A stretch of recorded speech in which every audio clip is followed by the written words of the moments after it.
frigid October wind blew hard off the misty Atlantic. The night the cruiser that would become a legend, the CSS Shenendoah, slipped quietly away from Europe and into Civil War history.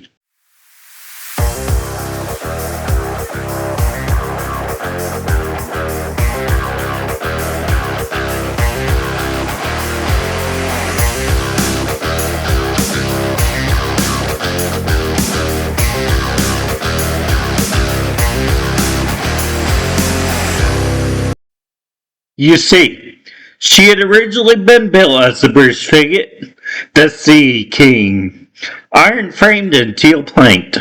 But in October of 1864, in the lonely deep waters off of Madeira, Spain, her destiny changed. Guns were hoisted above from a supply steamer of the Confederate Navy, turning her into a formidable weapon of naval superiority. Freshly cut gun ports now dotted her sides. The British colors came down, while the Confederate stars and bars now rose snapping in the wind. Lieutenant Commander James E. Waddell stood on deck, limping slightly as he paced before his tiny crew. Just 43 officers and men to man a vessel that would carry 150. They had 8 heavy guns, but no proper tackle to secure them. If fired carelessly, the recoil could hurl the cannon across the deck like battering rams. They were a ship in appearance, but barely in fact. Waddell did not hesitate. He would build his crew and armament the only way left to him to do, by hunting.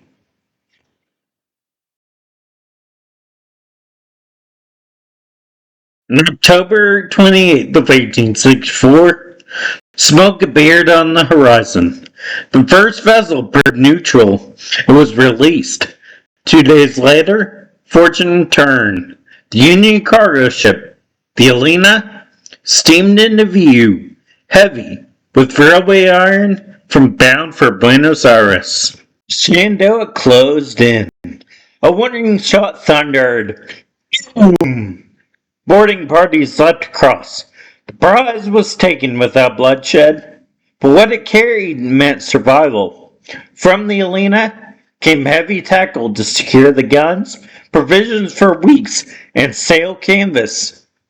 When the work was done, Waddell ordered the ship to be scuttled south of the Azores. Flames licked upward as the Atlantic swallowed her whole. Now the cruiser was armed and ready.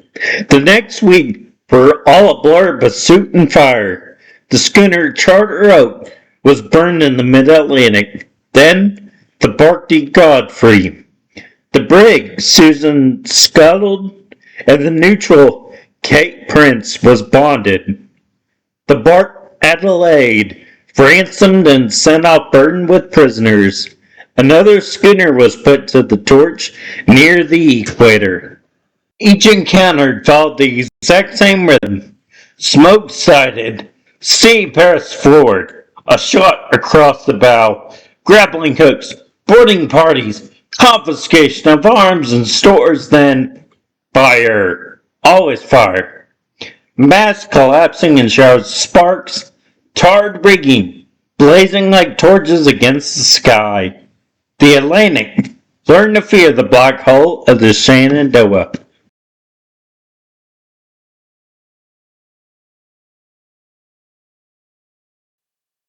By December, the cruiser had struck deeper into distant waters. Off Tristan de Cunha, the whaler Edward Byrne. In the Indian Ocean, the barque Delphine was captured. Her captain pleaded mercy for his ill wife aboard. Waddell sent his surgeon. The report returned. She was in perfect health. The cargo was removed, and the ship fired. Waddell's crew grew with reluctant volunteers from each of the captured vessels. Some joined for gold, some survival. some for Southern sympathy. But each new man strengthened the raider. The mechanical trouble threatened disaster. The propeller shaft groaned and shuddered. Cape Town was too dangerous. Union warships might wait. Instead, Waddell made a daring decision. Sailed 6,000 miles under canvas to Melbourne, Australia. The long passage tested both crew and hull alike. But in January of 1865, the Shenandoah slipped into Hobson's Bay. Repairs were made. A fresh crew enlisted from Australian stowaways escaping the British nooses due to convicted piracy. Beyond territorial waters, 19 men deserted, but it didn't matter.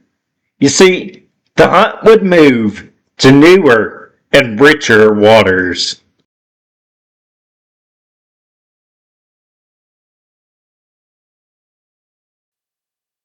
The Pacific Ocean was wide, empty, and full of prey. In April of 1865, at Lord Harbor in Micronesia, the Shenandoah fell upon a cluster of American whalers, a large meat source for the wealthy Union financing the northern efforts of the war. The bark Pearl was captured and burned. The ships Hector and Edward Carey were stripped of charts, boats, and supplies that set ablaze. Black smoke rolled across the harbor as oil-soaked decks erupted in flame. The bark harvest followed days later. Charts recovered from the whalers revealed the migration of the American fleet northward to the rich whaling grounds of the Bering Sea.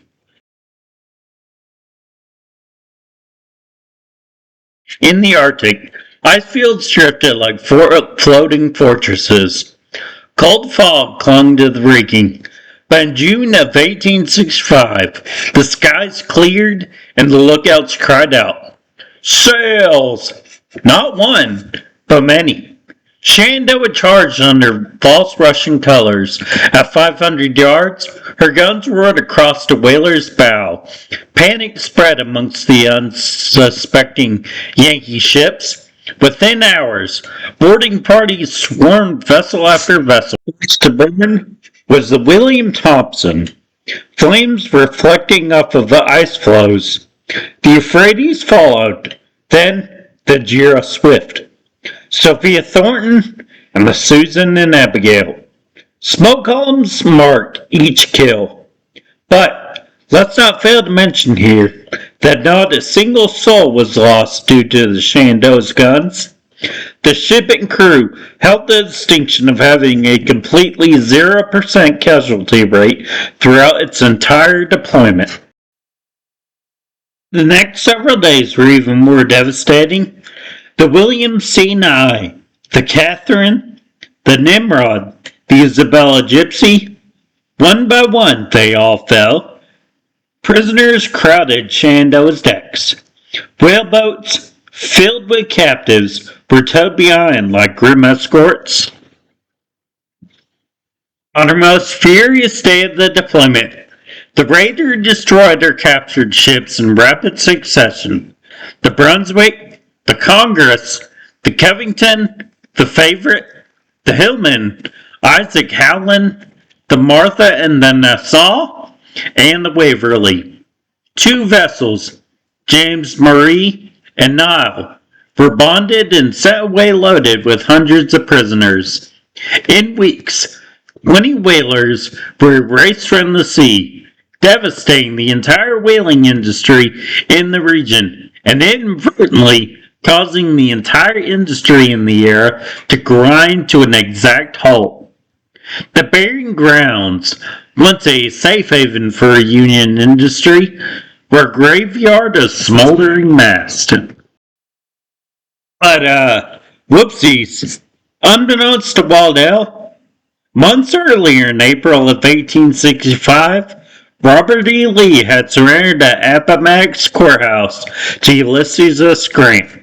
The Confederacy was collapsed. But in the Arctic silence, the Shenandoah still fought on.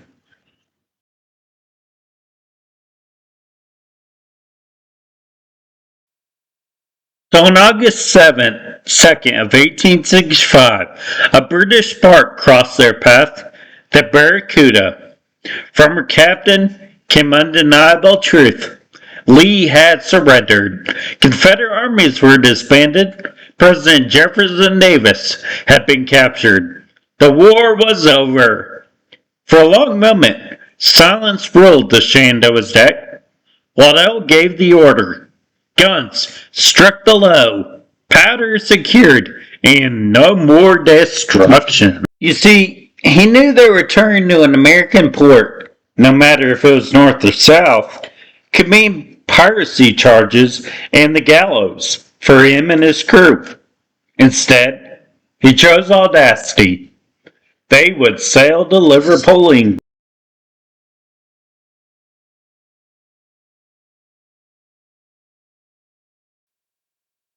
So the crew of the Shenandoah repainted her hull to resemble a merchantman ship. She lowered the Confederate flag. Then she began a 9,000-mile odyssey from the North Pacific around Cape Horn without stopping at a single port. Storms lashed her. Union cruisers surged, but she slipped through. On November 6 of 1865, she entered the River Mersey at Liverpool. A pilot refused to guide her unless she flew an official flag. Slowly, deliberately, the Confederate ensign rose once more. Crowds lined the shore as the battered cruiser sailed upriver. Beside the HMS Donegal, Waddell anchored. He stepped forward and surrendered the ship to the British authorities. The flag came down for the last time. After 12 months and 17 days at sea, after 58,000 miles sailed, after 38 ships captured or destroyed, after nearly 1,000 prisoners taken and 0 deaths caused by her guns, the last Confederate cruiser struck her colors. The flames she had kindled across the Atlantic, the Pacific, and the Arctic had long since burned out. But her voyage, ending on November 6 of 1865, closed the final chapter of Confederate naval warfare. The sea grew quiet again.